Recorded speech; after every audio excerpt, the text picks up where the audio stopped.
Hello guys and welcome to another setup video on Assetto Corsa Competizione on PlayStation 5. Today we're in the BMW M4 GT3 at the Hungaroring.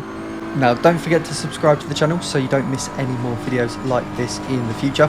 Heading down to turn 1 then, and we're braking at the 100-meter board. I did brake a little bit early on this lap, which is why I took so much curb at the apex, and you can see on the delta in the top left hand corner I'm a little bit down on my previous best time. Looking to the right hand side, braking at the start of the curbing, down into first gear to help with the rotation, but then a short shift up to second to help with the traction out of the corner, flat through the right hander as we head up to one of the fastest corners on the track. We're going to be braking at the curbs on the right hand side, down 2 gears, and make sure you take as much speed through here as possible. You don't want to bog down at all.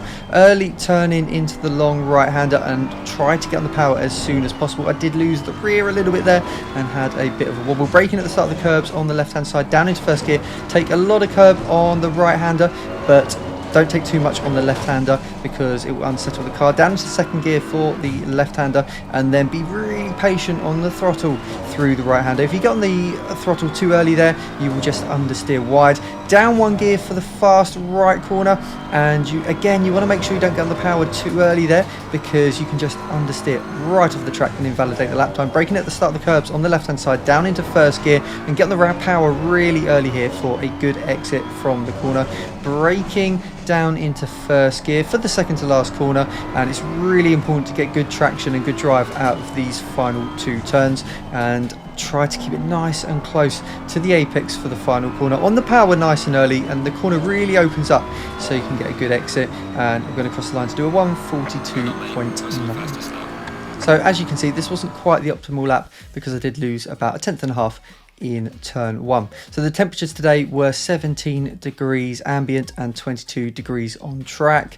I've gone a little bit higher than I normally do with the rear camber just to help with the grip through those long corners, and I've also increased the front toe out a little bit. Traction control 4 and 3 for ABS.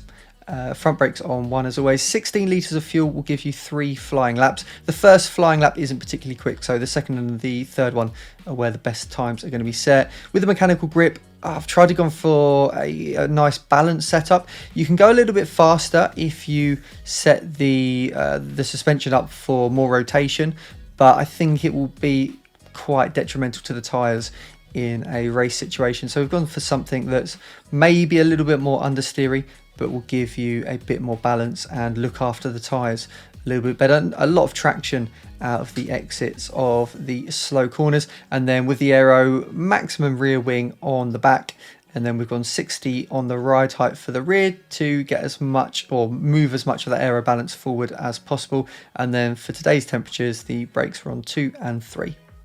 Thanks for watching guys. As always, if you found this video helpful, then leave it a thumbs up, and don't forget to subscribe if you haven't already so you don't miss more videos like this in the future.